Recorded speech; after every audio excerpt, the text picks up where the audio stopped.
Bismillahirrahmanirrahim. Assalamualaikum warahmatullahi wabarakatuh. Alhamdulillahirabbil alamin. Assalatu wassalamu ala asrofil anbiya'i wal mursalin wa ala alihi wa sahbihi ajma'in amma ba'du.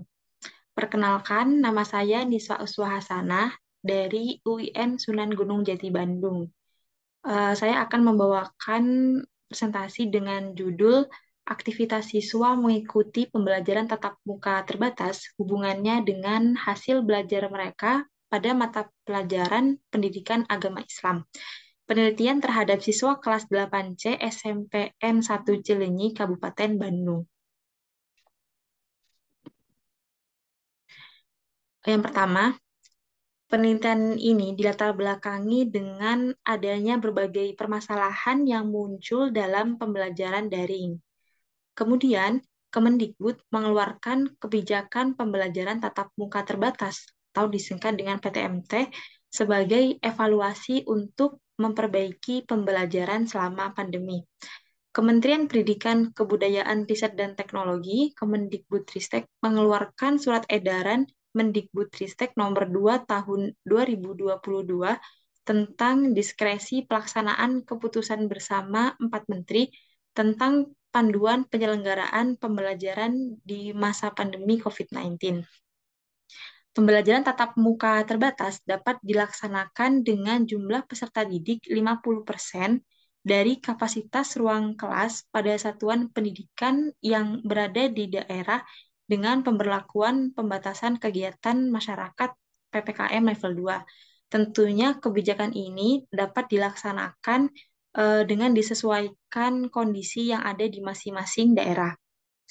Dengan adanya kebijakan pembelajaran tatap muka terbatas, hal ini diharapkan dapat menunjang aktivitas belajar siswa di sekolah, sehingga penulis tertarik untuk mengetahui ada atau tidaknya hubungan antara aktivitas siswa mengikuti pembelajaran tatap muka terbatas, hubungannya dengan hasil belajar kognitif mereka di sekolah pada mata pelajaran pendidikan agama Islam. Kemudian, adapun penelitian ini menggunakan pendekatan kuantitatif dengan metode deskriptif korelasi. Penelitian ini dilakukan di kelas 8C SMP Negeri 1 Cileunyi. Teknik pengumpulan datanya menggunakan observasi, angket, tes, wawancara, dan dokumentasi. Untuk observasi dan wawancara digunakan untuk mengetahui apakah sekolah tersebut menerapkan kebijakan pembelajaran tatap muka terbatas. Kemudian untuk angket dan tes itu digunakan sebagai instrumen.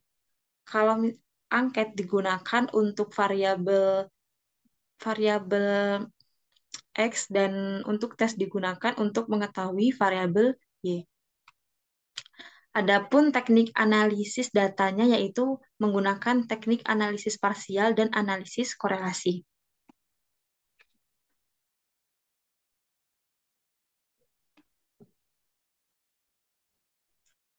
Adapun hasil penelitian dalam pembahasan, yang pertama, aktivitas siswa mengikuti pembelajaran tatap muka terbatas berkategori tinggi, yaitu 3,80 yang berada pada interval 3,40 sampai 4,19.